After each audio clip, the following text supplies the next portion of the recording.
Okay चलिए देखिए question करते हैं कुछ। ओके इसको कर लेते हैं, पहले थ्योरी बताओ। पहला क्वेश्चन बताइए, very short answer question. Is it possible that a body have average speed but it's average velocity is zero? क्या पॉसिबल है कि किसी बॉडी के पास एवरेज स्पीड हो बट एवरेज वेलोसिटी जीरो हो? यस यस कैसे? मतलब एक बॉडी अगर डिस्प्लेसमेंट मतलब किसी पोजीशन पे जाएगी हाँ और वापस आएगी तो उसकी एग्जैक्टली average मतलब आप कह रहे हैं डिस्प्लेसमेंट जीरो होगा तो average average velocity zero velocity होगी zero बट होगी। What type of speed quantity, scalar और vector? it's a scalar quantity. Scalar quantity. Is it possible that a body have average velocity but average speed is zero? No sir. No, not possible. No sir. Good. Fourth question. Is it possible that a point has a acceleration but its velocity is zero? No sir. नहीं, क्यों नहीं है भाई? बिल्कुल possible है। जब आप किसी बॉल को अपवर्ड फेंकते हो टॉप पॉइंट पे, हाँ हाईएस्ट पॉइंट पे जाती है बॉल की वेलोसिटी कितनी होती है? जीरो। बट उसका एक्सेलरेशन जीरो नहीं होता, ग्रेविटेशनल कम करता है ना। yes sir. Yes, so yes, if a body thrown upward then highest point journey, that is the point. Okay. हाँ, what is must to obey the equation of motion? equation of motion को obey करने के लिए क्या शर्त है? Initial velocity, final velocity, acceleration, speed, distance s. Distance तो बात ही नहीं आएगी भाई, इक्वेशन ऑफ मोशन सारे वेक्टर पे लगते हैं। तो तो you V A and S ये सारे के सारे सेम डायरेक्शन में एक्ट होने चाहिए, और जो सेम डायरेक्शन में एक्ट नहीं होगा वो प्लस या माइनस लेके उसको एडजस्ट कर लेंगे। कल कराए थे ना क्वेश्चन इस पे। Okay, differentiate between average speed and average velocity. Tell me what is the difference between average speed and average velocity? मतलब एवरेज फॉर्मूला ही बता दो भाई, क्लियर हो जाएगा। Average speed equal to total distance upon total time, yes and average velocity total velocity upon total time. Total velocity upon total time कैसे होगा भाई? Total displacement upon total time. Okay clear हुआ ना। Average speed जो होती है total distance upon total time, ठीक है ना। हाँ जी, एवरेज स्पीड हमेशा पॉजिटिव होती है बट एवरेज वेलोसिटी में भी पॉजिटिव, नेगेटिव या जीरो कुछ भी हो सकती है। Yes, a line is parallel to the time axis in displacement graph. इसका मतलब क्या है? अगर कोई लाइन टाइम एक्सेस के पैरेलल है इसका मतलब क्या है? कि कौन body is at rest. Exactly, body is at rest position कराया था ग्राफ अपन ने। A line is parallel to time axis in time velocity graph. अगर कोई टाइम वेलोसिटी ग्राफ में कोई zero acceleration, good zero acceleration, या उसी को बोलेंगे कांस्टेंट वेलोसिटी, या उसी को बोलेंगे यूनिफॉर्म वेलोसिटी, है ना। Okay, question number 8 we have done. A line is perpendicular to time axis in time displacement graph in time velocity graph. चलो बताओ भाई, एक लाइन जो है वो परपेंडिकुलर है टाइम एक्सिस के, टाइम डिस्प्लेसमेंट ग्राफ में और वेलोसिटी टाइम ग्राफ में। क्या ये पॉसिबल है? क्या ये पॉसिबल है कि नहीं है? एक लाइन जो है वो टाइम डिस्प्लेसमेंट ग्राफ में परपेंडिकुलर है, इज इट पॉसिबल? चलो देख लेते हैं भाई। ये टाइम एक्सेस बनाया, ये डिस्प्लेसमेंट एक्सेस बनाया, ये टाइम के इसके टाइम एक्सेस के परपेंडिकुलर है लाइन, मतलब एक ही टाइम पर ये भी डिस्प्लेसमेंट है, ये भी डिस्प्लेसमेंट है, ये भी डिस्प्लेसमेंट है। क्या एक टाइम पर इतने सारे डिस्प्लेसमेंट पॉसिबल है? ये काम तो केवल शक्तिमान कर सकता है जो हर जगह पाया जा सके, समझ गए ना। तो नॉट पॉसिबल। तो एक ही टाइम पे मतलब टाइम के परपेंडिकुलर ग्राफ खींच नहीं सकता, चाहे जो कर लो आप, समझ गए ना। और एक और अच्छी बात बता दूं, यहीं पर मुझे याद आ गई कि अगर कोई ग्राफ ऐसा हो रहा है तो ये भी पॉसिबल नहीं है। ये देखो, ये मान लो ये दिस इज डिस्प्लेसमेंट, तो एक ही टाइम पे देखो एक डिस्प्लेसमेंट ये मिल रहा है, एक डिस्प्लेसमेंट ये मिल रहा है। Is it possible? नो यार, तो भैया पॉसिबल नहीं है। ओके तो ये भी पॉसिबल नहीं है, ठीक है ना। चलो चलो चलो चलो आगे चलते हैं। A bullet is fired. A line is perpendicular to time axis. Not possible. No displacement and velocity cannot change without changing the time. मतलब एक ही टाइम पे कई सारी डिस्प्लेसमेंट और कई सारी वेलोसिटी नहीं हो सकती है। Question number 10। A bullet fired vertically upward falls at the same place after some time. What is the displacement of bullet? Zero. बच्चों वाला क्वेश्चन, जीरो, ठीक है ना। Next question. Time displacement graph for the two body A and B make a alpha and beta angle respectively with the time axis, है ना। तो आपको बताना है कि रेशियो बताना है वेलोसिटी का। हाँ, तो आपने उस दिन बताया था कि टाइम एक्सिस बराबर tan थीटा होता है। हाँ, v is equals to tan theta, v velocity equal to tan theta. So यहाँ पे दो एंगल बन रहे हैं, tan alpha and beta, so दो वेलोसिटी बनेगी, tan alpha and tan beta. मतलब v एवरेज वेलोसिटी बराबर tan थीटा होगा। हाँ, यूनिफॉर्म वेलोसिटी, हाँ एवरेज ही कह लो क्योंकि ये यूनिफॉर्म के लिए लगता है लॉ।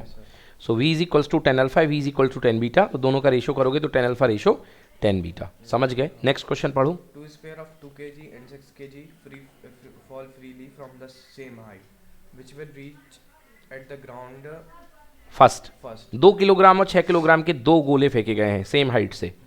कुतुब मीनार के ऊपर चढ़ के तुमने दो गोले फेंके, 2 किलोग्राम और 6 किलोग्राम के। बताओ जल्दी से जमीन पर कौन पहुंचेगा? 2 किलोग्राम वाला या 6 किलोग्राम वाला या दोनों एक ही टाइम पे पहुंचेंगे? आंसर तो मतलब दोनों है, हाँ। बट 6 kg वाला आई थिंक पहले पहुंचेगा। नहीं, देखिए, उससे भारी ज़्यादा। नहीं, हाइट जो मतलब जो टाइम ऑफ फ्लाइट होता है या गिरने का टाइम कह लो, फिजिक्स में बोलते हैं उसको टाइम ऑफ डिसेंट। क्या बोलते हैं? टाइम ऑफ डिसेंट, या टाइम ऑफ फ्लाइट भी बोल सकते हो बेटा, है ना। तो ये जो होता है कभी मास पे डिपेंड नहीं करता है, कभी भी मास पे डिपेंड नहीं करता। अब कैसे नहीं करता, लिखो जल्दी से, लिखो v square equal to u square plus 2as। Equation लिखो, v square equal to u square plus 2as।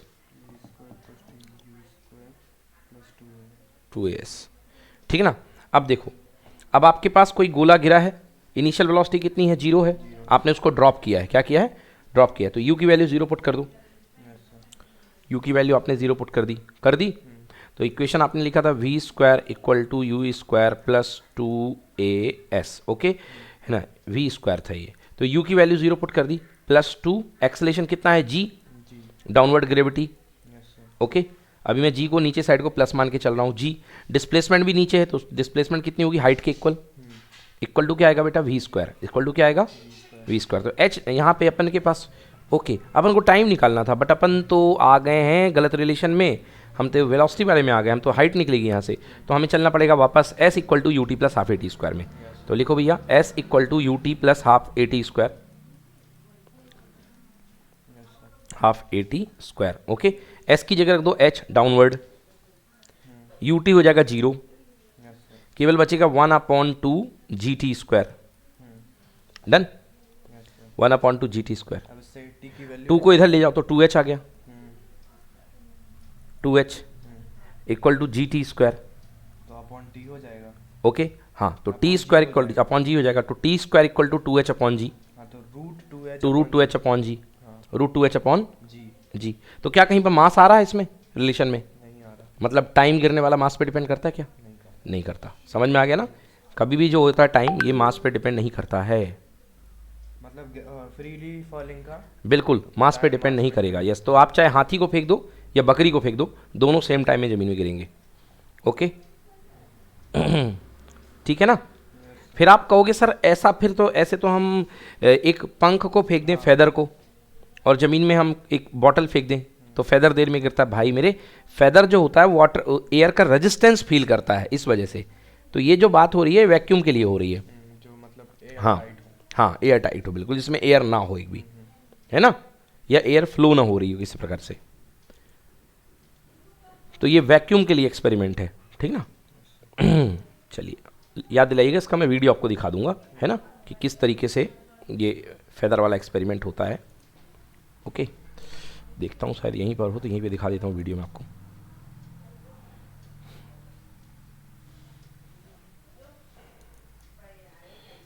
Scan और one dimension motion,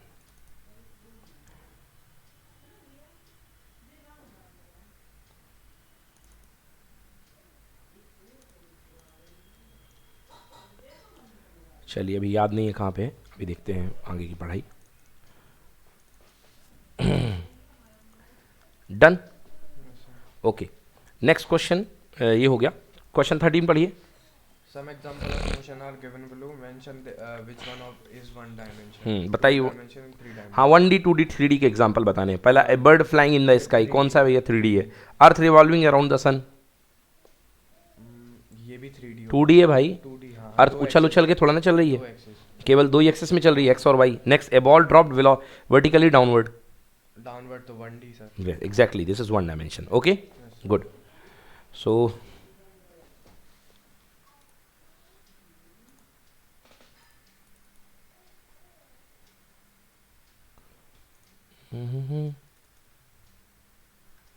yes, so okay, हो गया, 3 हो गए। 3 डायमेंशन था पहला, बिकॉज वर्ड में fly any of the 3 axis.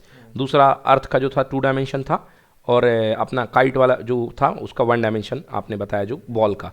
हाँ, एक kite flying in the sky, windy day, 3D, good. A boat in a rough sea, rough sea तो सर मतलब एक ही डायमेंशन में है। हाँ, ये 2 डायमेंशन। क्वेश्चन नंबर ई, 3 डायमेंशन ना बेटा, रफ सी।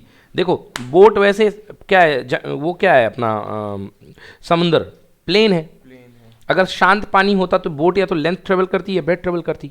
अब रफ सी तो हिलोरे भी तो मार रहा है, तो बोट उचक भी तो सकती है ना, थोड़ा थोड़ा बहुत उचकेगी, तो 3D तो आएगा। चलो, a fired bullet, it's 1D sir. Fired bullet, fired bullet 3D sir. Fired bullet 3D नहीं यार, 3D क्यों होगा, 2 डायमेंशन होगा ना सर वो टकराने के बाद इधर उधर भी तो हो जाती है मतलब। तो भैया एक फायर बुलेट है, चलो फायर बुलेट की पाथ को देखते हैं। टकरा भी रही है तो अब दो चीज़ें होती हैं, देखो फायर बुलेट की पाथ देखो, ये आपने यहाँ से बुलेट फायर किया, ये बुलेट सीधे जाएगी, देन अल्टीमेटली अगर इसे कोई भी ना रोके तो इसका पाथ क्या होगा, पैराबोला हो जाएगा ना। अगर जल्दी से रोक लिया तो चलो स्ट्रेट लाइन है, बट इसके बाद तो इसका पाथ पैराबोलिक हो जाएगा ना। भाई बुलेट सांप के जैसे हिलती थोड़े ना जाएगी, जाएगी तो सीधी ना। तो 2D हुआ, एक ये डायमेंशन एक ये dimension, so it will be 2D। आया समझ में नहीं आया? आ गया? सो 2D होगा भाई, ठीक है ना। Okay done. चलिए तो फायर्ड बुलेट हो गई। अ carrom coin rebound from the side of the board, carrom coin rebounding from the side of a board, तो उछल भी सकता है आई थिंक सर। जो कैरम कॉइन है नहीं नहीं उछल, उछलने की बात नहीं हो रही है, तो सिर्फ 2D रहेगा। एग्जैक्टली 2 डायमेंशन मोशन, बिल्कुल सही। A train running on a single track, it's sir single track, 1 dimension, 1 dimension, एक ही लेंथ ट्रेवल होगी। ओके चलिए, can there be an acceleration in the motion if the body, बढ़िया question है, इसमें concept बनेंगे। Can there be an acceleration in the motion of the body, अब आपको बताना है क्या एक्सेलरेशन हो सकता है। पहला पॉइंट पढ़िए, distance travel body is same in the same interval of time. हाँ, distance travel by the body in same in the interval of time, हाँ सेम टाइम में सेम डिस्टेंसेस ट्रेवल की जा सकती हैं। हाँ हो सकता है। कैसे? मतलब सेम डिस्टेंसेस, जैसे हम इधर से उधर रोड तक जा रहे हैं, 5 किलोमीटर किया, अगले इंटरवल मिनट में 5 किलोमीटर किया, हाँ, आगे जाके फिर से 5 में 5, तो इसमें एक्सेलरेशन तो जीरो हो गया ना, चेंज इन वेलोसिटी तो हो नहीं रही है। एक्सेलरेशन तो change in velocity upon time होता है, तो इसमें एक्सेलरेशन कहाँ हुआ? हाँ नहीं होगा। हाँ, अब यदि यही काम आप एक सर्कुलर रास्ते पे करो तो आपकी वेलोसिटी तो चेंज होगी ना। भाई आपकी स्पीड स्पीड स्पीड जो है भले कांस्टेंट है, बट आपकी वेलोसिटी तो बदल रही है, और एक्सेलरेशन किस पे डिपेंड करेगा? वेलोसिटी पे। तो हो सकता है, समझ गए? अब यही काम अगर आप सर्कुलर मोशन में करो तो आप जो 1 सेकेंड में 1 मीटर चल रहे हो वो बार बार बदलेगा, डायरेक्शन बदलेगी डिस्प्लेसमेंट की। सो डायरेक्शन बदलने से, वेलोसिटी बदलने से आपका एक्सेलरेशन तो होगा ना प्रोड्यूस। होगा सर। पढ़ो answer, yes if a body moves on a curve path, अगर कर्व पाथ में आप मूव करोगे तो डिस्टेंस आपकी सेम है सेम टाइम में, फिर भी एक्सेलरेशन प्रोड्यूस होगा। और इसमें डिस्प्लेसमेंट भी तो जीरो हो जाएगा ना सर पर? नहीं, कर्व्ड पाथ बोला है उसने, सर्कुलर पाथ नहीं बोला है ना, कर्व बोला only. Next question, velocity of the body is uniform. चलो भाई, वेलोसिटी यूनिफॉर्म है तो क्या एक्सेलरेशन होगा? यूनिफॉर्म एक्सेलरेशन होगा सर। क्यों होगा भाई? वेलोसिटी यूनिफॉर्म है मतलब वेलोसिटी सेट है, फिक्स है। नहीं होगा तो फिर नहीं होगा, velocity zero, change in velocity zero हो जाएगा, because acceleration equal to change in velocity upon time. Third पढ़ो, speed of the body is uniform, तो भी नहीं होगा sir. Speed of the body is uniform, हाँ, बॉडी की स्पीड यूनिफॉर्म है। सीधी बात, मतलब स्पीड की बात कर रहे हैं, हाँ, वेलोसिटी का कोई रिलेशन नहीं है। क्यों नहीं है रिलेशन भाई? अच्छा एक बात बताओ, स्पीड अगर यूनिफॉर्म है तो क्या वेलोसिटी यूनिफॉर्म होना जरूरी है क्या? नहीं है सर। तो बस वेलोसिटी चेंज हो रही है। हाँ, वेलोसिटी चेंज हो रही है मतलब एक्सेलरेशन जिंदा है, ठीक है ना। एक्सेलरेशन कब तक जिंदा रहता है? जब तक वेलोसिटी चेंज होती है। यस और नो? Yes sir. हाँ, तो आंसर इसका क्या होगा? Yes if the direction of the motion changes. Next point D, if the velocity, the velocity of the body is zero, तो एक्सेलरेशन भी जीरो होगा sir. The velocity of the body is zero. अच्छा, acceleration अभी मैंने बताया था, अगर velocity body की टॉप जीप ऊपर फेंक दो बॉडी को, तो टॉप पॉइंट पर एक्सेलरेशन होता है ना। यस, तो पढ़ दो, yes if body is thrown vertically upward, then vertically upward direction velocity becomes zero, zero. at the highest point of the journey, but acceleration g continuously act, body performing SHM, simple harmonic motion. अभी आगे का type है, at maximum displacement body velocity of the body is zero but acceleration is maximum. ठीक है जी, okay. ये SHM में मैं आपको पढ़ाऊंगा सिंपल हार्मोनिक मोशन की maximum displacement velocity is zero but acceleration is minimum maximum. जब SHM होता है, जैसे SHM मतलब पेंडुलम, क्या होता है? पेंडुलम जब एकदम लास्ट पॉइंट पे जाता है खिंच करके कोने पे, तो उसकी स्पीड जीरो हो जाती है, वेलोसिटी जीरो हो जाती है, मगर उसी समय एक्सेलरेशन सबसे ज़्यादा काम करता है। ये जब SHM आएगा तब पढ़ाऊंगा। नेक्स्ट क्वेश्चन ई नंबर पढ़ो। The displacement of body is same in the same time interval. हाँ भाई बताओ, वेलोसिटी क्या एक्सेलरेशन जीरो होगा कि नहीं होगा?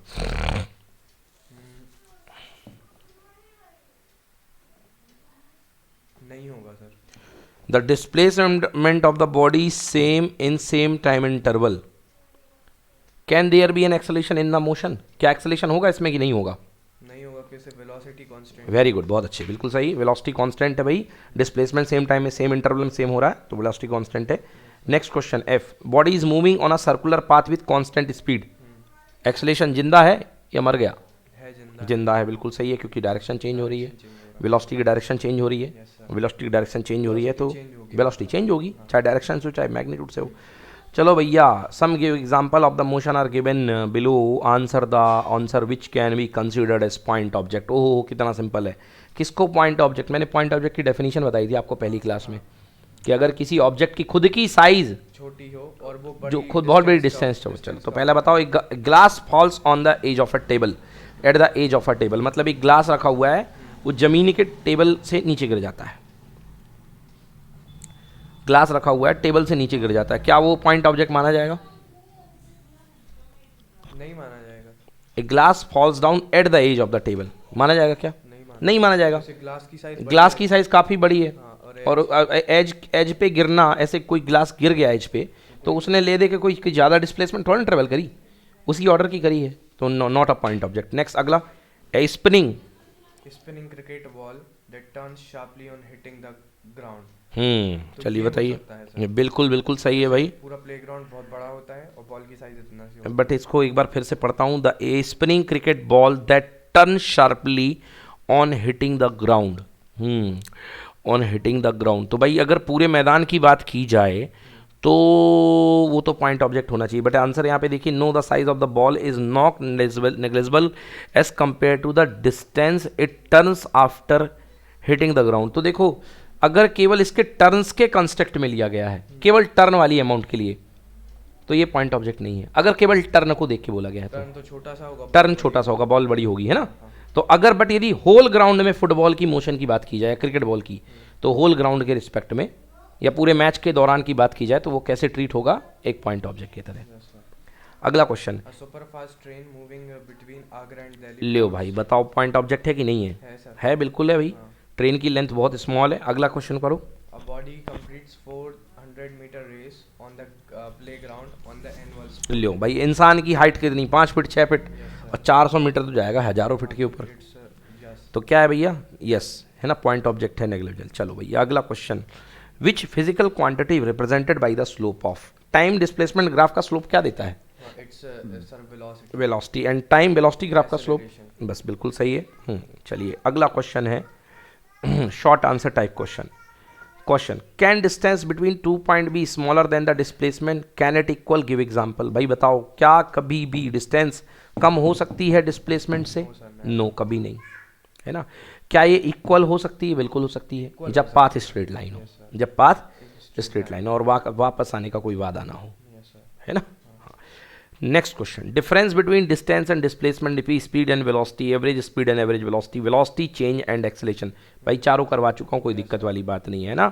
चलो, displacement of a particle is given by the equation s equal to age. Acceleration में वेलोसिटी चेंज में क्या लिखेंगे? एक्सेलरेशन तो लिख लूंगा। वेलोसिटी चेंज मतलब it is the change between the 2 point velocity, 2 point की velocity, final minus initial. But acceleration उन चेंज का रेट है, क्या रफ्तार से चेंज हो रहा है, रेट मतलब क्या भाव से, उनका डिफरेंस है, मतलब डिफरेंस का अपॉन टाइम है। Acceleration equal to delta v upon delta t, but change of velocity only delta v. सही है। Displacement of a particle is given by, ये ऐसे दिया जा रहा है और आपको बताना है वेलोसिटी क्या होगी, है ना। तो भैया आपको मैंने बताया था कि जो वेलोसिटी होती है, instantaneous velocity equal to d s by d t होती है, बताया था। Instantaneous velocity equal to d s by d t, है ना। मतलब डिस्प्लेसमेंट का डिफरेंशिएशन, तो डिफरेंशिएशन कर दो। ए जीरो कॉन्स्टेंट है, कॉन्स्टेंट का डिफरेंशिएशन क्या होता है? जीरो। फिर ए वन टी है, ए वन बाहर आ जाएगा, टाइम का कितना हो जाएगा? 1, और टी स्क्वायर का क्या हो जाएगा? 2t। तो आंसर कितना आ गया? A1 + 2a 2t। क्लियर हो गया। What are initial velocity and initial acceleration? भाई इनिशियल वेलोसिटी मतलब टी की वैल्यू जीरो रख दो, जीरो रख दो, तो टी की वैल्यू जीरो रख दो भाई यहाँ। इनिशियल एक्सेलरेशन तो इनिशियल वेलोसिटी कितनी आ जाएगी? a1 only. अब एक्सेलरेशन के लिए आपको वेलोसिटी को फिर से डिफरेंशिएट करना पड़ेगा, बताया था मैंने, acceleration equal to d v by d t yes sir. आया था। तो एक्सेलरेशन के लिए वेलोसिटी को फिर से आपको डिफरेंशिएट करना पड़ेगा।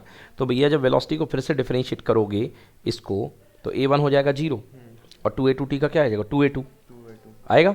तो आंसर एक्सेलरेशन कितना हो गया? 2a2। टाइम का टर्म ही नहीं है, मतलब टाइम पर डिपेंडेंट नहीं है, चाहे 0 सेकंड ले लो चाहे 1 सेकंड ले लो, कोई दिक्कत वाली बात नहीं है। समझ में आ गया? अगला question, what is the type of motion of a body if its displacement is proportional to time? अगर डिस्प्लेसमेंट प्राइम टाइम के प्रोपोर्शनल है, दूसरा टाइम स्क्वायर के प्रोपोर्शनल है, टाइम क्यूब के प्रोपोर्शनल है, समझ गए? तो बताना है आपको कि उस बॉडी का मोशन क्या होगा। बहुत अच्छा क्वेश्चन है ये, कई सारे कॉम्पिटिटिव एग्जाम में आ चुका है ये क्वेश्चन। चलिए करवाता हूँ। देखिए पहला केस है displacement is proportional to time. Proportional हटाओ, कांस्टेंट लगाओ, यानी s इक्वल टू कितना हो गया? kt हो गया। चलिए वेलोसिटी निकालता हूँ, v is equals to differentiate किया, ds बाई dt होता है, k आएगा कांस्टेंट, t का कितना हो जाएगा? 1। तो वेलोसिटी कांस्टेंट है, तो मतलब पहला मोशन कैसा आएगा? यूनिफॉर्म। पहला कैसा आएगा भाई? वेलोसिटी कांस्टेंट आ गई ना, k बन जा k, नहीं है सुन में, k बन जा k। तो पहले में जिसमें t की पावर 1 है, तो उसका आंसर क्या होगा भाई? उसका आंसर क्या होगा? क्या होगा? क्या होगा? कांस्टेंट होगा। हाँ, उसका आंसर जो होगा कांस्टेंट होगा। तो फर्स्ट में टाइम की पावर 1 है, तो क्या होगा? Uniform motion.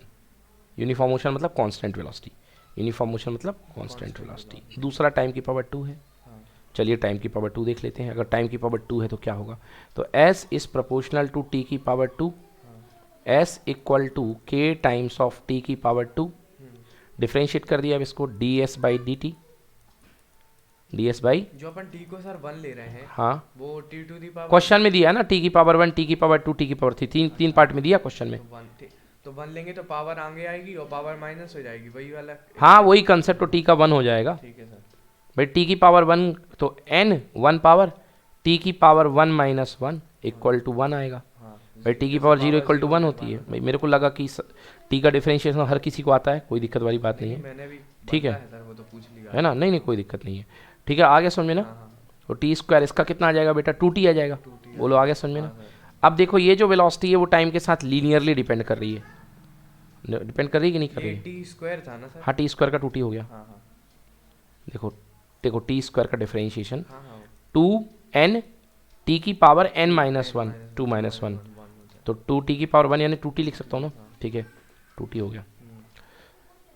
तो t की पावर 1 हो गया, मतलब क्या हुआ कि यहाँ पे जो वेलोसिटी है वो t की पावर 1 से डिपेंड कर रही है, t की पावर 1 से डिपेंड कर रही है। तो यहाँ पे वेलोसिटी कैसी होगी? कांस्टेंट नहीं होगी, टाइम के साथ बदलेगी, टाइम के साथ बदलेगी, और t के साथ पावर कितना है? रिलेशन लीनियर है, तो ऐसा जाएगा। तो क्या होता है? ये v बढ़ रहा है टाइम के साथ, ये v है, ये t है, टाइम के साथ यूनिफॉर्मली बढ़ रहा है, तो ये कैसा हुआ? Uniformly accelerated motion. एक्सेलरेशन यहाँ पे जो है यूनिफॉर्म है, एक्सेलरेशन क्या है? यूनिफॉर्म। अगर यकीन नहीं तो फिर से इसको डिफरेंशिएट कर दो। क्या आई है वेलोसिटी अपने पास? 2t आई है, चलो कर दो differentiate, dv by d t equal to कितना आएगा बेटा? 2 आएगा। तो एक्सेलरेशन क्या आ गया? कांस्टेंट आ गया। एक्सेलरेशन कांस्टेंट है, इसका मतलब कैसा मोशन है? Uniformly accelerated motion. Uniform motion नहीं है, यूनिफॉर्मली एक्सेलरेटेड। एक्सेलरेशन कांस्टेंट है, वेलोसिटी तो बदल रही है, लीनियरली बदल रही है, सेम रेट से, ठीक ना। तीसरा है s proportional to t cube, तो s equal to k t cube हो गया। तो ds by d t differentiate कर दो भैया, क्या आ जाएगा? 3k इंटू 3t स्क्वायर, बोलो यस, ठीक है ना। तो ये वेलोसिटी बदल रही है टाइम के डबल पावर से। अब देखिए एक्सेलरेशन निकाल लो, एक्सेलरेशन मतलब फिर से इसको डिफरेंशिएट कर दो, तो 2 इसका आगे आएगा, 3 2 जा 6 यानी 6 kt आएगा। क्या आएगा? 6 kt नहीं आएगा, आएगा ना 6 kt। अब देखो यहाँ एक्सेलरेशन कांस्टेंट है क्या? नहीं, टाइम के साथ बदल रहा है। तो कैसा मोशन है ये? नॉन इसमें जो एक्सेलरेटेड मोशन आएगा वो कांस्टेंट एक्सेलरेटेड मोशन नहीं है। सर पता कैसे कर पा रहे कि मतलब एक्सेलरेशन पहले वाले उसको देख के ना सर? कैसे? इस मतलब क्या सवाल क्या कर रहे हो? सवाल ये कर रहा हूँ कि जैसे आपने बोला कि इधर एक्सेलरेशन बदल रहा है, ये इसको देख के टाइम के साथ। पिछले वाला जो है टाइम, मतलब टाइम पर डिपेंड नहीं कर रहा था, पिछले वाले में टाइम था ही नहीं, इस वाले में टाइम है, तो अगर टी की वैल्यू 1 रखोगे तो 6 आएगा, 6 1 जा 6, टी की वैल्यू 2 रखोगे 6 2 जा 12, तो एक्सेलेरेशन टाइम के साथ बदल रहा है, समझ गए ना? हाँ, तो पिछला वाला था एक्सेलेरेशन कांस्टेंट था, बट इस वाले में एक्सेलेरेशन कांस्टेंट नहीं है, ठीक ना? यस, तो भैया आंसर देख लो। हाँ, पहले वाले में कांस्टेंट वेलोसिटी, दूसरे वाले में कांस्टेंट एक्सेलेरेशन, और तीसरे वाले में वेरिएबल एक्सेलेरेशन, एक्सेलेरेशन बदल रहा है। डन, चलो फिफ्थ क्वेश्चन पढ़ो। A person standing at the roof throws a ball vertically upward with u velocity. Another ball is thrown vertically downward. Which ball will strike the ground with larger velocity? हाँ, तो आपने अभी वो concept बताया भाई a person is standing at the roof, thrown a ball vertically upward with u velocity, and another ball is thrown vertically downward. दोनों vertically downward फेंक, एक को वर्टिकली डाउनवर्ड फेंका गया है और एक को वर्टिकली अपवर्ड फेंका गया है। आपको बताना है कि which ball will strike the ground with larger velocity. देखिए पिछला क्वेश्चन टाइम का था और उसमें दोनों बॉडी एक ही मास की थी और एक ही जगह पे थी। इसमें एक बार ऊपर फेंक रहा है, एक बार नीचे फेंक रहा है। आपको बताना है कि किस दोनों में से कौन सी, मतलब मेरे हिसाब से तो अगर उनने हाथ से फेंका तो हाथ से तो उसकी पहले इनिशियल वेलोसिटी 0 हो गई, ऊपर वाले की नहीं, जो ऊपर फेंका है, नहीं पहले मतलब जो नीचे फेंका, नहीं डाउनवर्ड में इनिशियल, नहीं ऐसा लिखा नहीं है, इनिशियल वेलोसिटी है उसकी। थ्रोन वर्टिकली, थ्रोन ड्रॉप में 0 होती है, थ्रोन में नहीं होती है। थ्रोन ये होता है पकड़ करके जमीन पे दे मारना, और ड्रॉप मतलब छोड़ देना, तो इनिशियल वेलोसिटी होगी। आपको बताना है फाइनल वेलोसिटी जो है वो दोनों की सेम होगी कि अलग अलग होगी। दोनों बॉल जो है फाइनल वेलोसिटी कैसे टकराएंगी? आंसर है भैया दोनों सेम टकराएंगी। समझ में आया? चलो देख लो। एक भाई साहब ने, बॉल पहले वाले भाई साहब हैं, इन्होंने छत पे खड़े होकर के, छत कितने, जहां पे खड़े हैं ये जमीन से h हाइट पे है, बोलो यस। इन्होंने ऊपर की तरफ बॉल फेंकी u वेलोसिटी से, बोलो हाँ, फेंकी। अब जो फाइनल जो बॉल होगी कितना डिस्प्लेसमेंट यहाँ से आएगी वापस, यहाँ तक का तो 0 हो गया, केवल यही ट्रेवल करेगी -h। वो कल जैसा सिमिलर क्वेश्चन, ठीक है। अब हमारे पास क्या है, वेलोसिटी है और डिस्प्लेसमेंट है और एक्सेलेरेशन है, तो लगा दो भैया v² = u² + 2h 2as, बोलो हाँ। वेलोसिटी, फाइनल वेलोसिटी कितनी है भैया, यहाँ पे टकराएगी v, अननोन है, वही तो पता करना है। इन काय को 0, u से फेंके हो ना ऊपर की तरफ, u², बोलो हाँ। माइनस है ना 2 इंटू एक्सेलरेशन कितना है भैया g। अच्छा, ऊपर फेंक रहे हैं तो एक्सेलरेशन क्या लगेगा, -g, क्योंकि ऊपर वाले को अपन ने प्लस माना है, तो एक्सेलरेशन तो नीचे काम करता है, तो यहाँ पे आएगा -g हो जाएगा, तो a की जगह -g लगा दिया, और इंटू ये बेटा जो डिस्प्लेसमेंट ट्रेवल करेगी, फाइनली डिस्प्लेसमेंट जो है इसका डाउनवर्ड है, तो इधर तक का तो 0 हो जाएगा सर, उधर तक का 0, नीचे का -h, ठीक है ना, नीचे का -h। क्लियर है जी? तो कितना, सब कुछ पॉजिटिव माना, हाँ, तो कितना आ गया बेटा, u² + 2gh आ गया। ये आ गई वेलोसिटी, ठीक है जी। ये ऊपर फेंकने का है। अब आ जाओ नीचे फेंकने का, छड़ाक, ये नीचे फेंक दिया बॉल को। भाई हाइट तो अभी भी h है ना, अब डाउनवर्ड चल रहा मामला। चलो फिर से लगा दो ये इक्वेशन, v² = u² + 2as, बोलो हाँ। अब आपकी इनिशियल वेलोसिटी किस तरफ है, डाउनवर्ड है, तो क्या माने, नीचे वाले को पॉजिटिव लेना या नेगेटिव लेना? नेगेटिव लोगे तब भी आंसर आएगा, पॉजिटिव लोगे तब भी आंसर आएगा, बट रूल ये होता है अगर नीचे वाले नेगेटिव ले रहे हो तो सारे नीचे वाले नेगेटिव ही लेना। अपन ने ऊपर वाला पॉजिटिव, तो चलो ले लो नेगेटिव, बिल्कुल ले लो जी, बिल्कुल ले लो। तो v² = u, इनिशियल वेलोसिटी क्या है बेटा, -u, तो -u² +2, ग्रेविटी डाउनवर्ड करेगी -g, और हाइट नीचे करेगी मतलब -h, बोलो हाँ। माइनस से माइनस क्या हो गया, कैंसिल, प्लस हो गया, माइनस का स्क्वायर क्या आ गया, u² पॉजिटिव आ गया, +2 इंटू जी इंटू कितना h आ गया। दोनों केस में देखो सेम आ रही वेलोसिटी, पहले में भी सेम और दूसरे में भी कुछ नहीं, मतलब सीधी बात है, अगर आप सेम स्पीड से फेंक रहे हो, कहीं फेंको बिल्कुल सेम, दोनों के टकराने की स्पीड सेम होगी। समझ गए ना। मतलब नीचे अगर आपकी इनिशियल वेलोसिटी सेम है, फिक्स है, तो सारे पार्टिकल जितने भी पत्थर फेंकोगे सबके सम सेम डिस्टेंस, सेम स्पीड से टकराएंगे, चाहे ऊपर फेंको या नीचे फेंको। Yes sir. समझ गए ना, डायरेक्शन ऑफ थ्रो से मतलब नहीं है। पड़ गया पल्ले। Yes sir. चलो भाई अगला क्वेश्चन क्या है, अगला क्वेश्चन पढ़ो। A body A body is thrown in upward direction from different places of Earth. Hmm. Prove that the time of returning of body is inversely proportional to acceleration due to gravity at that place. A body is thrown in upward direction from different places on the earth. Prove that the time of returning of the body is inversely proportional to the acceleration due to gravity at that place. Okay. मतलब आपको show करना है कि t is inversely proportional to g. आपको ये show करना है कि t is inversely proportional to g. चलिए जी कर देते हैं बच्चों।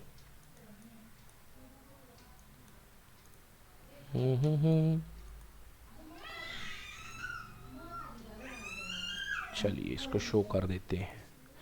देखिए अगर आप किसी बॉडी को डिफरेंट डिफरेंट प्लेसेस में थ्रो कर रहे हैं, किसी हाइट h से, किसी हाइट h से थ्रो कर रहे हैं, ठीक ना, h equal to a body is thrown in upward direction from different places of the earth. ठीक है, एक बॉडी है, आप उसको ऐसा समझिए, ये मान लीजिए ये आपके पास एक प्लेस ये है, एक प्लेस ये है, एक प्लेस ये है अर्थ से। आप बॉडी को डिफरेंट डिफरेंट प्लेसेस में फेंक रहे हैं। एच हाइट ये फेंका आपने, ये बॉडी लौट के वापस आ गई। इधर से फेंका आपने तो बॉडी ऊपर जाएगी, लौट के वापस आ जाएगी। इधर फेंका आपने, बॉडी ऊपर जाएगी, लौट के वापस आ जाएगी। क्या दिए हुए आप चीज़ें, है ना। कह रहा है A body is thrown in upward direction from different places of earth. Prove that time of returning of the body irrespectively is inversely proportional to acceleration due to gravity at that place. अब कुछ ऐसा समझ लो यार कि ये अर्थ के different different position, मतलब तुम अमेरिका से फेंक रहे हो, इंडिया से फेंक रहे हो, यहाँ से फेंक रहे हो, ये कह रहा है बात। अब जब बॉडी नीचे से ऊपर जाएगी और लौट करके वापस आएगी, आपको टाइम, इसमें टाइम बताना, आपको इसमें आपको टाइम बताना है। चलिए तो अब अगर मैं s equal to u t plus half a t square का फॉर्मूला लगाऊं, तो बता रहा हूँ, अभी तो मैं खुद सर्च कर रहा हूँ भाई क्यों लगा रहा हूँ। You t plus half a t square का फॉर्मूला लगाऊं तो जी एक काम करते हैं, अगर मैं s equal to u t plus half a t square का फार्मूला लगा रहा हूँ, क्योंकि मेरे पास दो ही फार्मूले हैं टाइम के लिए, क्योंकि क्वेश्चन इन लोगों ने टाइम का पूछा है। तो एक तो मेरे पास फार्मूला है v equal to u plus a t, और एक फार्मूला है मेरे पास s equal to u t plus half a t square, ठीक है ना। चलो अगर v equal to u plus a t भी लगा लो तो भी कोई दिक्कत नहीं है। देखो भाई, जब बॉडी यहाँ गई और लौट करके वापस आ गई ज़मीन पे, तो यहाँ से लेके यहाँ जाने पर ये सेगमेंट बना आपके पास भैया कि टोटल डिस्प्लेसमेंट कितना हो गया, जीरो। अच्छा, टोटल डिस्प्लेसमेंट जीरो हुआ है तो बॉडी की एवरेज वेलोसिटी जीरो हुई है, और ये वेलोसिटी होती है फाइनल वेलोसिटी टकराने की, तो इसको जीरो मत कर देना। हाँ, मतलब मैं ये कंसेप्ट बता रहा हूँ कि बहुत सारे बच्चे समझते हैं कि बॉडी लौट करके आ गई तो भैया लौट करके आ गई तो डिस्प्लेसमेंट जीरो हो गया, मतलब वेलोसिटी जीरो हो गई। भैया वेलोसिटी जीरो हुई है, मगर कौन सी वेलोसिटी जीरो हुई है, एवरेज वेलोसिटी। इस पॉइंट की जीरो नहीं हुई है। इस पॉइंट की जीरो लग रही है तो खड़े होकर पत्थर सिर पे देखो अपने, अगर जीरो वेलोसिटी से पत्थर टकराता तो चोट थोड़ा ना लगती, बट आपने उसको फेंका और आपके सिर पे आके लगेगा तो वेलोसिटी तो होगी, इसका मतलब चोट लगेगी, ठीक है ना। तो वो वेलोसिटी जीरो नहीं है, तो ये फॉर्मूला अपने काम का नहीं है, क्योंकि ये अपन को पता नहीं है। ये फॉर्मूला थोड़ा काम का लग रहा है। चलो कैसे भाई, जब पत्थर वापस लौट करके आ गया, इनिशियल से फेंका था, इनिशियल तो जीरो मान लिया, लौट के आ गया, फेंकने में क्या जीरो मानोगे भाई, फेंकने में इनिशियल जीरो मान, क्या इनिशियल वेलोसिटी। अरे कैसी बात करते हो, वेलोसिटी जीरो होती तो जाता कभी पत्थर ऊपर, final zero, final highest point पर जीरो होगी, हाईएस्ट पॉइंट पर इधर पे। अब आप ये देखो, जब ये पत्थर यहाँ से गया ऊपर से वापस लौट करके आया तो डिस्प्लेसमेंट कितना हो गया? जीरो। इनिशियल जीरो ही तो रहेगी, हाथ से अरे अपन बेटा ऊपर कैसे चला जाएगा? ड्रॉप में जीरो होता है, छोड़ना। आप अगर आपकी इनिशियल वेलोसिटी जीरो होती तो पत्थर ऊपर जाता कैसे? ही समझो ना, हाँ ठीक। जाता ही नहीं भाई। आपका जो हाथ है वही तो वेलोसिटी को संभाले हुए है। Yes sir. जो आपके हाथ की वेलोसिटी है वो इसी वेलोसिटी से तो जाएगा पत्थर।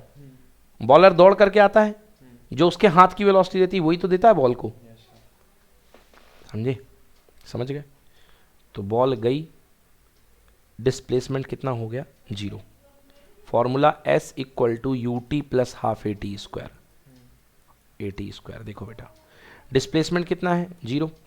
बोलो यस। यू कुछ ना कुछ तो होगा, अपवर्ड है, यू को प्लस ले लो। T minus 1/2। यू माइनस क्यों लिया? क्योंकि अपवर्ड फेंक रहे हो बट ग्रेविटी तो डाउनवर्ड करेगी ना, तो भैया यहाँ पे आएगा माइनस जी, तो जी इंटू टी का स्क्वायर। बोलो हाँ। Yes sir. भैया यू टी को इधर भेज दो तो हो गया minus u t equal to minus half g t square. बोलो यस। एक माइनस से एक माइनस कैंसिल। समझ में आया? एक टाइम से एक टाइम भी कैंसिल, केवल यहाँ पे क्या बच गया? u equal to half g t. बोलो यस और नो। तो भैया यहाँ से 2 ऊपर चला गया, ये हो गया कितना? 2u और अपॉन कितना? g। बेटा ये होता है टोटल टाइम। बोलो यस और नो। Total time. अब ग्रेविटी जितनी कम होगी टाइम उतना बढ़ेगा। तो यही काम आप जा करके करेंगे चांद पे पत्थर को ऊपर फेंकने में। तो चांद की ग्रेविटी होती है g/6, अर्थ की ग्रेविटी से 6 हिस्सा। तो वहाँ पे जो टाइम ऑफ फ्लाइट होगा वो 6 गुना बढ़ जाएगा। मतलब जो पत्थर आप यहाँ ऊपर फेंकने में 3 सेकंड में आपको लौट के वापस आ रहा था, चांद में वो 18 सेकंड में वापस आएगा। 6 गुनी कम होती है। 6 गुनी कम होती है ग्रेविटी। अर्थ की होती है g और चांद की होती है g/6। समझ गए? किसी किसी की ज़्यादा भी है। समझ गए ना? तो वहाँ का पत्थर जो है वो 6 गुना देर से, अगर ज्यादा ग्रेविटी हो तो सर तो जल्दी आएगा, चल नहीं पाएंगे। जल्दी आएगा। ज़्यादा ग्रेविटी होगी तो आपका वेट बढ़ जाएगा, वेट बढ़ जाएगा। ज़्यादा ग्रेविटी होगी तो आपका वेट बढ़ जाएगा, क्योंकि वेट का फॉर्मूला होता है mass into g, m into g. डब्ल्यू equal to m into g, m into g. तो वेट डायरेक्टली प्रोपोर्शनल होता है ग्रेविटी के। मास तो आपका फिक्स है कि आपकी बॉडी का मैटर कितना है, ग्रेविटी के हिसाब से वेट तय होता है। जैसे कि अर्थ में आप जो है आपका वेट कितना है, मान लीजिए आपका मास जो है वो है 60 किलोग्राम। कितने किलोग्राम? 60 किलोग्राम। तो आपको जो अर्थ खींच रही है वो कितने से खींच रही है? डब्ल्यू equal to m g. M है 60 और जी कितना है 10। तो आंसर कितना? 600। कितना? 600। मतलब आपको अर्थ जो है 600 न्यूटन के फोर्स से अपने सेंटर की ओर बुला रही है। इतना पुल आप पे ताने हुए हैं। अब आप यही पढ़ चले जाइए जुपिटर पे। तो जो जुपिटर की जो ग्रेविटी है, जुपिटर की ग्रेविटी है अर्थ से ज़्यादा होनी चाहिए, होगी भी जुपिटर की ग्रेविटी। गूगल में सर्च कीजिए जुपिटर की ग्रेविटी कितनी है, बोलिए स्पीक इंजन में, what is the gravity of Jupiter? What is the gravity of Jupiter? ओ भैया 24.79 मीटर पर सेकेंड स्क्वायर। हमारी अर्थ की कितनी है? 9.8, मतलब लगभग 3 गुना, लगभग 3 गुना 24.79। तो चलो भैया अब देखते हैं आपका जुपिटर पे मास कितना होगा। तो जुपिटर पे आपका मास होगा m इंटू जी। तो मास तो आपका कितने किलोग्राम है? 60 किलोग्राम। और जुपिटर की ग्रेविटी कितनी बताई आपने? 24.79। 24.79 जरा मल्टीप्लाई करके देखो 60 में 24.79 का कितना आंसर आ रहा है कैलकुलेटर से? 24.79 मल्टीप्लाई बाई 60 कितना आ गया? 1487.4, 1487.4। समझ गए? इतने न्यूटन से आपको खींचा जाएगा वहाँ। मतलब आप बहुत वेटेड हो जाएंगे वहाँ पे जाके जुपिटर में, हैवी हो जाएंगे। ठीक है? तो ये फ़र्क होता है भैया ग्रेविटी का। तो यहाँ पे देखा आपने कि टाइम ऑफ फ्लाइट किस पे डिपेंड कर रहा है? ग्रेविटी पे और इनिशियल वेलोसिटी पे। T equal to 2u upon g. ठीक है ना? T equal to 2u upon g. तो क्वेश्चन लिख लो, derive the relation for time of flight करके लाना, लिख लो, या prove that T equal to 2u by g. जो टाइम ऑफ फ्लाइट लगता है वो T equal to 2u by g. आया समझ में? T equal to 2u by g. अब इसमें और मज़ेदार बात है, जब आप नीचे फेंके थे बॉडी ऊपर गई थी और बॉडी फिर नीचे आई। समझ गए ना? 2u बाई जी को 2 हिस्सों में तोड़ लो, u by g plus u by g. तो नीचे से ऊपर जाने का टाइम लगता है बेटा u बाई जी, और ऊपर से नीचे आने का टाइम लगता है u बाई जी। तो जितना टाइम नीचे से ऊपर जाने में लगता है उतना टाइम ऊपर से नीचे आने में। इसको बोलते हैं टाइम ऑफ एसेंट और इसको बोलते हैं टाइम ऑफ डिसेंट। नीचे से ऊपर का टाइम टाइम ऑफ एसेंट और ऊपर से नीचे का टाइम टाइम ऑफ डिसेंट। तो दोनों को जोड़ के बनता है बेटा total time of flight, time of ascent plus time of descent equal to total time of flight. समझ में आया कि नहीं आया? आ गया समझ में? कोई दिक्कत? चलो भैया, तो ये हो गया अपना क्वेश्चन कंप्लीट। डन बेटा। तो इसमें अपन को ये समझ में आ गया ना कि टोटल टाइम जो होता है वो ग्रेविटी पे डिपेंड करता है। यस। तो t is equal to 2u by g है ना, इनिशियल वेलोसिटी। ओके। अब दूसरा इसमें हाइट को लेकर के किया है मैंने डिस्प्लेसमेंट को लेके कर दिया है, इसने हाइट को लेकर के कर दिया है। ओके, इसने किसको लेके कर दिया? हाइट को। Half m v square h equals to u t plus, okay okay okay बेटा गेट खोल देना, h equal to u t plus half a t square.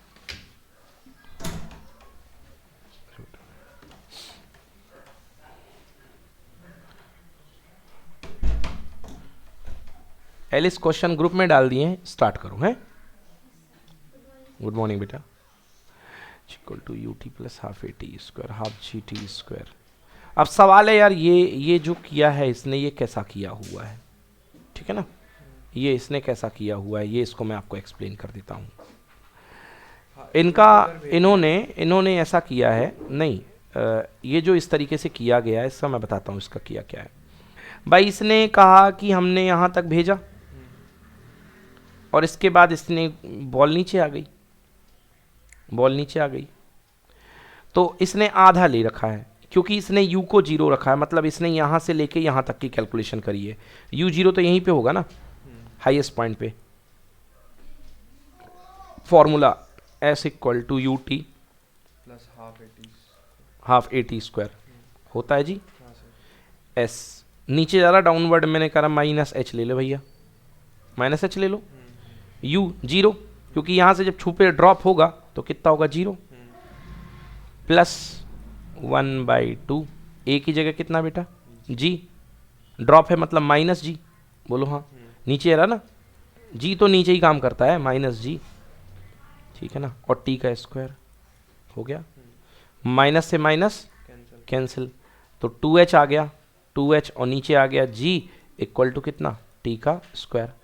तो t is equal to under root 2h upon कितना g। समझ में आया जी? 2 equal to under root 2h upon g। फिर से बता देता हूँ, s equal to u t plus half a t square होता है।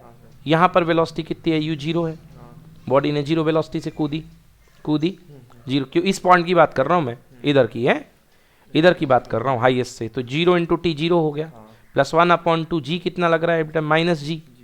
माइनस जी टी स्क्वायर, माइनस इसका और माइनस इसका कैंसिल कर दिया क्योंकि ये तो 0 है, आड़े ना आवे, ठीक है ना। और 2 है ना, इधर भेज दो, तो कितना हो गया 2h अपॉन जी आ गया टी स्क्वायर। तो t equal to under root 2h by g. इस रिलेशन में भी देख लो g नीचे बैठा है, तो भी मतलब टाइम घटेगा तो जी बढ़ेगा। हाँ, और जी बढ़ेगा, ठीक है ना, जी बढ़ेगा तो टाइम घटेगा, ठीक है ना। तो पिछला वाला रिलेशन के, बट ये यहाँ से हाइट का है, इधर हाइट ऊपर से का है, और पिछला वाला जो मैंने डिराइव किया था वो था इनिशियल वेलोसिटी का था, ये इनिशियल 2u बाई जी, वो पूरे के लिए था, मतलब ऊपर भी गया नीचे भी आया, समझ गए ना। तो ऊपर से नीचे ऊपर जाने का दोनों का टाइम 2u बाई जी, वो u के टर्म्स में था और ये h के टर्म्स में है, ठीक है ना। तो अगर अलग अलग वेलोसिटी से फेंक रहे हो तो ये अलग अलग वेलोसिटी के लिए ये फार्मूला लगेगा, और अगर अलग अलग हाइट से फेंक रहे हो तो अलग अलग हाइट के लिए ये फार्मूला लगेगा। ये जो भी मैंने करा है अंडर रूट 2h बाई जी, दोनों डिराइव करने पड़ेंगे आपको, ठीक है जी, क्लियर है ना। तो t is inversely proportional to 1/g, clear. जो सर आपने पूरा समझाया था उसमें हम इनिशियल को कुछ लेके चलेंगे, इनिशियल हाँ जो पूरे वाले में ऑब्वियसली, तब फाइनल का कुछ पता नहीं है, फाइनल का कुछ पता नहीं है, इनिशियल कुछ ना कुछ होगी। is equals to ut plus half at square। हाँ, s equal to u t plus half a t square. Done. तो चलो, उसमें भी अपन दो रिलेशन लेके चलेंगे ना सर, एक आधे का और फिर एक आधे का। नहीं मैंने पूरे में कराया ना, पूरा डिस्प्लेसमेंट जीरो ले लो ना भैया, ऊपर से बॉडी नीचे आ गई तो नेट डिस्प्लेसमेंट कितना हो गया, जीरो। काय को आधे का लेके, आधे का लोगे तो फिर आधा टाइम निकलेगा, फिर आधा टाइम निकलेगा। तो दोनों को ऐड करो, ये करो। यस, आधे के लिए आधा टाइम निकलेगा, समझ गए ना। चलो, a ball is just drop from the top of the tower and other ball is thrown with some velocity on the horizontal direction. एक बॉल को टावर से ड्रॉप किया गया है, just drop from the top of the tower. एक ball को top of the tower से drop किया गया, इनिशियल जीरो, और एक बॉल को किसी वेलोसिटी से फेंका गया यहाँ से, यू वेलोसिटी से मान लो, इसको ड्रॉप किया और इसको इधर से छोड़ा है, ठीक है ना। Yes, top of the tower and other ball is thrown with some velocity in horizontal direction, horizontal मतलब आड़े डायरेक्शन में। What they will they fall at the same time, yes, क्या वो सेम टाइम पे जमीन पे गिरेंगे। देखो बेटा, जगह एक ही है कि उसे नहीं, आप देखो इसके लिए हाइट और इसके लिए हाइट क्या है, सेम है।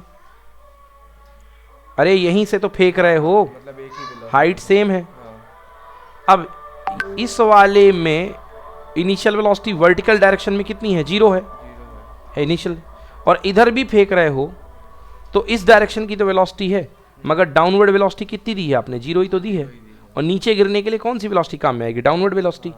तो दोनों सेम टाइम पे गिरेंगी, बस ये ऐसे गिरेगी और ये ऐसे गिरेगी। तो नंबर एक बात, दोनों का टाइम ऑफ फ्लाइट सेम होगा। तो will they fall at the same time, yes. Will they strike the ground with the same velocity, क्या दोनों भी सेम वेलोसिटी से ग्राउंड पे स्ट्राइक करेंगी। No sir. क्यों भैया, क्यों नहीं स्ट्राइक करेंगी, बिल्कुल स्ट्राइक करेंगी, हाँ, सेम वेलोसिटी। बिल्कुल सेम कंसेप्ट है भैया। इसकी इनिशियल वेलोसिटी जीरो थी जीरो थी। इस डायरेक्शन के लिए, इसके लिए भी तो इस डायरेक्शन की इनिशियल वेलोसिटी जीरो होगी। ठीक है सर। हॉरिजॉन्टल से थोड़े ना मतलब अपन को, ठीक है ना। आखिर आएगी नीचे। Will they strike the ground at the same place, no, ये तो दिख रहा है भैया, आंखों से दिख रहा है, समझ गए ना, ठीक है ना। अगला question 8th, the distance time graph is shown in figure, does it represent one dimension motion, no way. No sir. भैया एक टाइम में सबसे पहले दो प्लेसेस हैं, ये तो हो ही नहीं सकता, ग्राफ ही पॉसिबल नहीं है, समझ गए ना। और ये डिस्टेंस टाइम ग्राफ बिल्कुल नहीं हो सकता, क्योंकि डिस्टेंस कभी निगेटिव होती नहीं है, नहीं होती। तो डिस्टेंस हो ही नहीं सकता, डिस्टेंस फर्जी ग्राफ है, समझ गए ना।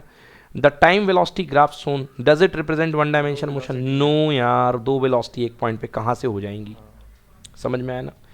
The shows time speed graph of the body, does it represent one dimension motion. अब रुकना भैया, रुकना रुकना रुकना, ये देखो ये टाइम नेगेटिव जा रहा है, और इसमें क्या रहा है, डिस्टेंस टाइम स्पीड, स्पीड कभी नेगेटिव होती क्या, नहीं होती। तो ये ग्राफ भी फर्जी है, हाँ सर। स्पीड नेगेटिव हो ही नहीं सकती है, समझ गए जी, नहीं है समझ में। आ गया। तो ये टोटल जो है फर्जी ग्राफ है, कोई दिक्कत। चलिए अब निकालिए क्वेश्चंस और क्वेश्चन स्टार्ट कीजिए, ओके। ये आपने